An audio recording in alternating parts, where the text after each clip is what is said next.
PPT ini ada 4 poin untuk upaya melestarikan bahasa daerah. Miss bakal coba jelasin nih satu-satu. Yang pertama ialah keterikatan bahasa daerah dengan budaya lokal. Maksudnya apa sih, Miss? Apa keterikatannya bahasa daerah itu dengan budaya lokal? Kalian tahu nggak? Bahasa daerah itu terikat jelas dengan budaya lokalnya. Maksudnya itu tidak lepas dari sejarah budayanya, tidak lepas dari identitasnya. Contohnya seperti ini. Misalnya Miss itu suku Batak Toba. Jadi selain bahasanya, Miss juga harus tahu gitu budaya-budaya apa saja yang ada di Batak Toba. Contohnya seperti tarian daerahnya, upacara adat apa saja yang ada di Batak Toba tersebut. Paham? Negara Indonesia itu bisa melestarikan budaya Indonesia dengan menggunakan bahasa daerahnya. Yang keempat, upaya pelestarian bahasa daerah sama yang ketiga. Dengan menggunakan bahasa daerah tersebut, kita sudah merupakan negara Indonesia yang melakukan upaya untuk pelestarian bahasa daerah. Sebelum itu, Miss mau jelasin.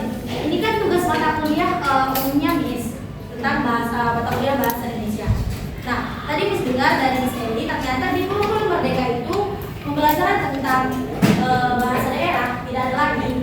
Nah, dari sinilah dari adanya kegiatan sosialisasi ini, Miss datang ke sini untuk menjelaskan beberapa cara melestarikan bahasa daerah tersebut.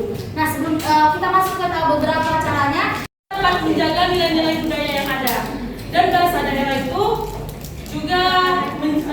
juga menyimpan banyak kearifan lokal yang berharga untuk warisan budaya kita. Isai buatmu, jadi aku tinggal di Jalan Bapak Denon. Aku buatmu sudah Sina, dia mau tinggal. Aku tinggal di Jalan Taniasri Haji Abbas.